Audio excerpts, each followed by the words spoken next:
త్యాగానికి ప్రతీకగా సమతా మమతల సబలితాన్ని చాటి చెప్పే అతి పవిత్రమైన పండుగ బక్రీద్ వేడుక. ఇస్లాం క్యాలెండర్లో ఈ పండుగకు ఎంతో ప్రాధాన్యత ఉంది. త్యాగానికి ప్రతీకగా ఈ పండుగను భావిస్తారు. ప్రపంచంలోని ముస్లింలు అతి పవిత్రంగా అత్యంత భక్తి శ్రద్ధలతో జరుపుకునే పండుగ. ఈ పండుగకు ఉన్న ప్రాధాన్యత దృష్ట్యా ఇతరుల పట్ల దయ, కరుణ, ప్రేమ, వాత్సల్యాలను పెంపొందిస్తాయని నమ్ముతారు. సాధారణ వ్యక్తి జీవితాన్ని సమాజానికి ఉపయోగపడే సద్గుణాలను నింపి సోదర భావాన్ని కలిగిస్తుంది. ఇదే ఇస్లాం మూల సూత్రాల్లో ప్రధానమైన లక్ష్యం. నిరుపేదల పట్ల సేవ చేయాలనే సంకల్పం, సన్మార్గంలో నడిచే ఒక అద్భుత అవకాశం, త్యాగ నిరతిని చాటి చెప్పే పవిత్ర పండుగ బక్రీద్ జరుపుకుంటారు. ప్రవక్త ఇబ్రహీం తన కొడుకైన ఇస్మాయిల్ను కత్తితో మెడను కోస్తున్నట్లు ఒకరోజు కలవస్తే ఆ అల్లా తన కొడుకునే కోరుతున్నాడేమోనని భావించి తన కొడుకుని బలివ్వడానికి సిద్ధపడతాడు. ఇబ్రహీం త్యాగాన్ని మెచ్చిన అల్లా ప్రాణత్యాగం వద్దని ఏదైనా జీవిని బలివ్వాలని కోరుతాడు. ఇబ్రహీం భక్తికి, త్యాగానికి గుర్తుగా ఆయన్ను సత్కరించేందుకే ప్రపంచవ్యాప్తంగా ముస్లింలు ఈ పండుగను జరుపుకుంటారు. ఈ పండుగ ముందు రోజు ముస్లింలంతా తమ పెద్దల సమాధుల దగ్గర వారికి ఇష్టమైన ఆహార పదార్థాలను, దుస్తులను పెడతారు. స్వర్గం నుంచి తమ పెద్దలు వాటిని స్వీకరిస్తారని వారు నమ్ముతారు. పవిత్ర బక్రీద్ పండుగ సందర్భంగా బాపట్ల జిల్లాలోని పలు మసీదులు, ఈద్గాల్లో ప్రత్యేక ప్రార్థనలు జరిపారు. బాపట్ల శాసనసభ్యులు నరేంద్ర వర్మ, ఎంపీ తేనేటి కృష్ణప్రసాద్ జిల్లాలోని ముస్లిం సోదరులకు శుభాకాంక్షలు తెలిపారు.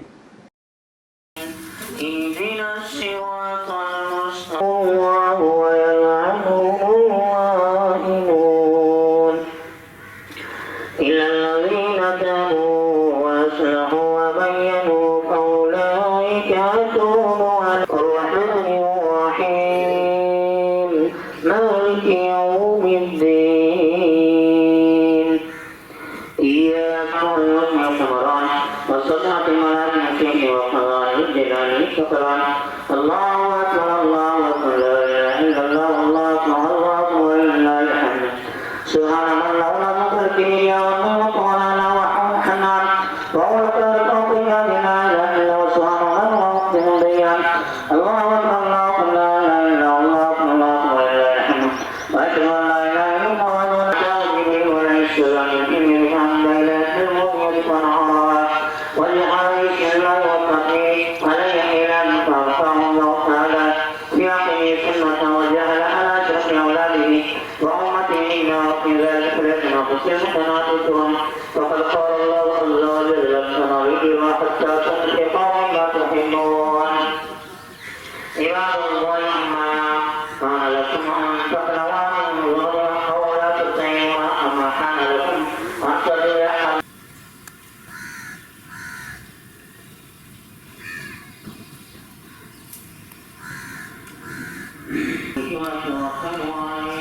ونعوذ بالله من شرور انفسنا ومن سيئات اعمالنا من يهده الله فلا مضل له ومن يضلل فلا هادي له ثبتوا قلوبكم بالطاعه والسلام عليكم بالسحر والشفاعه اما بعد عباد الله احضروا رحمكم الله في هذا اليوم عظيم الصلاه وقرأ السكينه والنعمه والزينه وكبروا بالتاريخ جاء وعظم الشعائر ربكم ومن يعظم شعائر الله فانها من تقوى القلوب ولله من حقه وخيركم واستسلموا التقوى في جلال ثلاث يقول الله من العمل الا ما من خالقا لا ينال الله لكم ولا دماء ولكن ينال التقوى الى التوصيه من ربه لا تكلم الا من بعده شاكرا صور بدنا او بقرا وانما يؤمن وحاولنا لنا وحاولنا من البقر والخمس من الليل ويجوز الى فقال النبي صلى الله عليه وسلم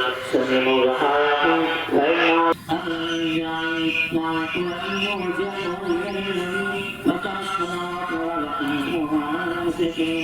إن الصلاة ويقول سكين اليمين ويقطع من اليسار ويدعو قدمه ألا تطمع ويقول بسم الله الله أكبر ثم يبلغ ويقول الحكم والنبي والرجل ثم يقول ما نزل اللهم تقبل مني كما تقبلت من خليلك إبراهيم وحبيبك محمد عليه الصلاة والسلام وعلى أصحاب رسول الله صلى الله عليه وسلم وهذه أزواج رسول الله قالت المصادق عليه السلام قالوا فما لنأتي يا رسول الله قال لكل شهر حسنة وعنه الله الله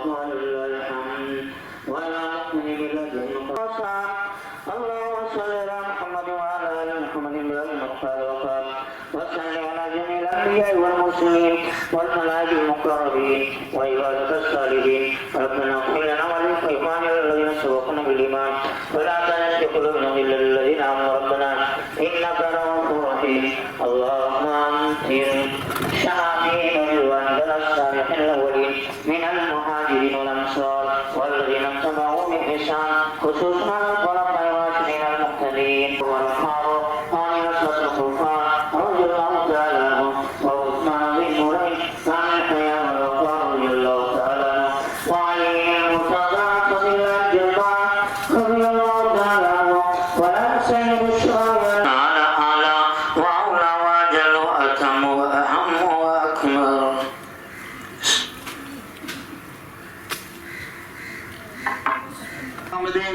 और ईद उल अज़हा की ईद मुबारक, बकरीद की ईद मुबारक। एक गुजारिश ये है, कोर्ट के पास मस्जिद उमर बोल के मस्जिद बना जा रहा है। बहुत पहले उसका तामीर का काम शुरू किया था। थोड़ा सा देर होना हुआ, पिछले बार ऐलान करने का था लेकिन 2-3 कॉलोनियों में